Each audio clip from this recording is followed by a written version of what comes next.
नमस्कार विद्यार्थी मित्रांनो, ग्रो अकॅडमी या युट्यूब चॅनलवर तुमचे मनापासून स्वागत आहे। नोकरी करून आगामी काळातली महा-टी कशी पास करावी, वेळ कसा काढावा आणि मिळालेल्या वेळामध्ये अभ्यास कसा करावा याबद्दल सविस्तर चर्चा आपण आजच्या या व्हिडिओमध्ये करणार आहोत।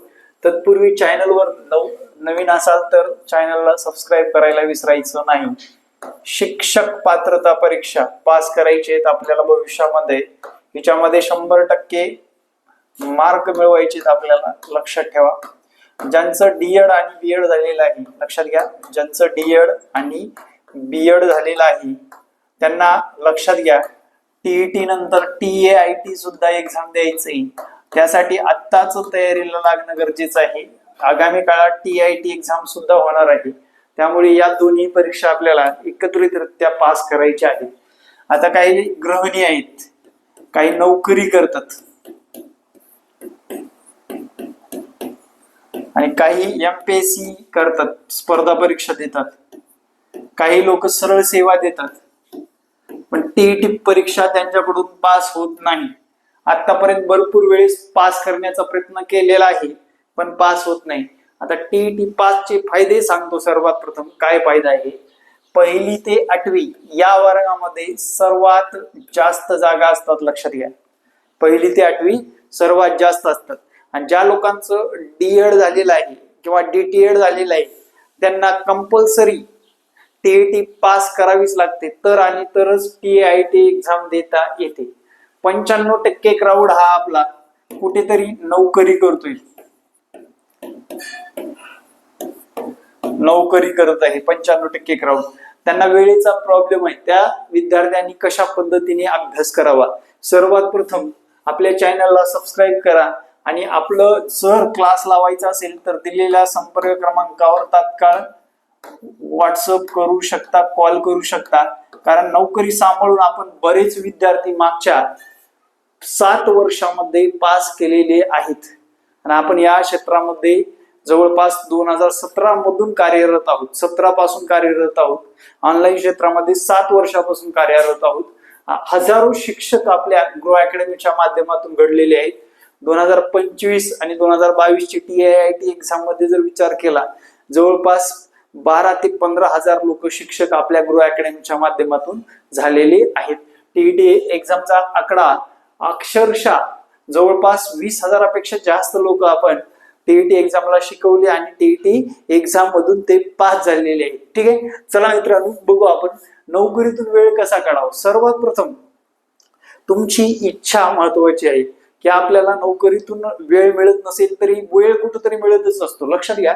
तुमचं जर समजा सकाळी 7 ते 1 वाजेपर्यंत शाळा असेल, जनरली जास्त करून शाळेमध्येच जातात, शाळा असेल तर तुम्हाला 3 ते संध्याकाळी 6 वाजेपर्यंत वेळ काढून अभ्यास करायचे, लक्षात ठेवा, वेळ काढून अभ्यास करायचे आणि तो अभ्यास कसा करायचा ते पुढे सांगणारच आहे।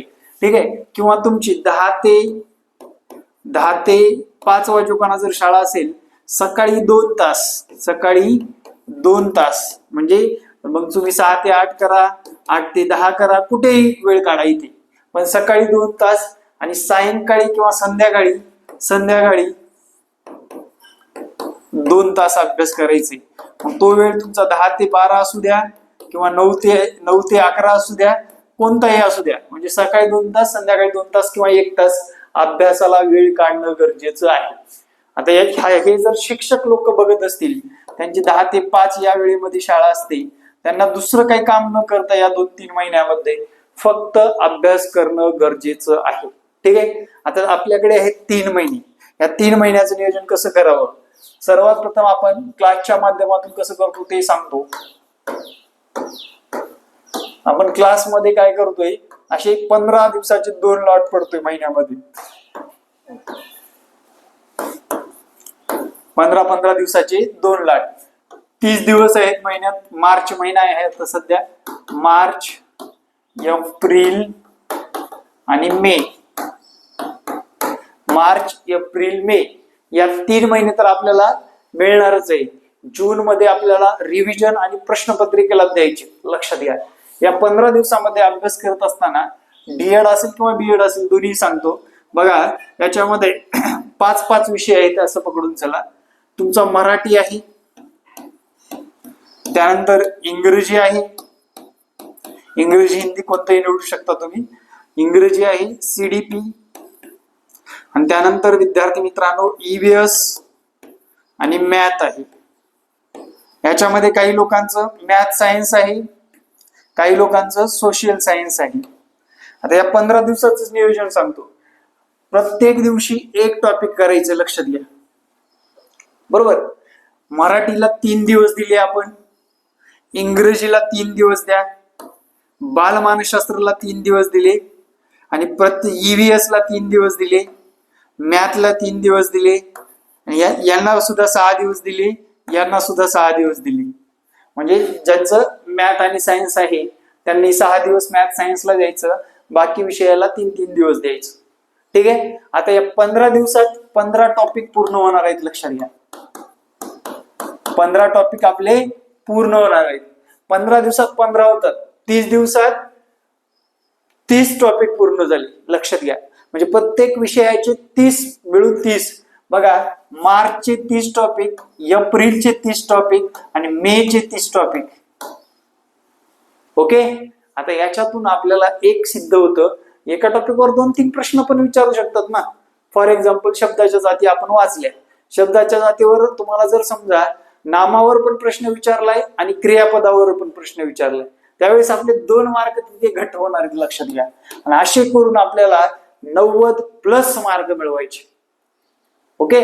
प्रत्येक दिवशी आपण एकाच टॉपिकचा कधी 1.5 तास अभ्यास होईल, कधी 2 तास होईल, आणि कधी 3 तास अभ्यास करावा लागेल, कारण तो आपला टॉपिक कंप्लीट करायचा म्हटल्यानंतर. म्हणजे दिवसभरामध्ये आपण 2 किंवा 3 तास देऊन ही परीक्षा क्रॅक करू शकतो, हे डोक्यामध्ये ठेवा. जनरली 3 तास द्या, कारण आपण लो ह्यानी जात असेल तर आपल्याकडे 3च महिने आहेत. या 3 महिन्यामध्ये एवढं करायचंय, आणि याला लेक्चरची जोड द्यायचंय. विद्यार्थ्यांना नियोजनानुसार आपण लाईव्ह लेक्चर तसेच रेकॉर्ड आणि सर्व विषयाच्या नोट्स सुद्धा प्रोव्हाइड करतोय. मागच्या प्रश्नपत्रिकेचा आढावा घेऊन मागच्या प्रश्नपत्रिका विद्यार्थ्यांकडून सोडवून घेतोय. म्हणून विद्यार्थी मित्रांनो, आपल्या या बॅचला सुद्धा तुम्ही ऍडमिशन घेऊ शकता. हा आपला व्हॉट्सअप नंबर व कॉलिंग नंबर आहे, नक्कीच संपर्क साधू शकता. ही स्ट्रॅटेजी तुम्हाला कशी वाटली?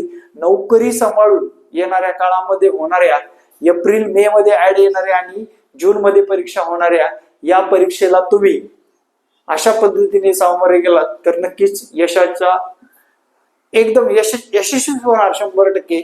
हेच या व्हिडिओच्या माध्यमातून सांगतो. जय हिंद, जय महाराष्ट्र, धन्यवाद.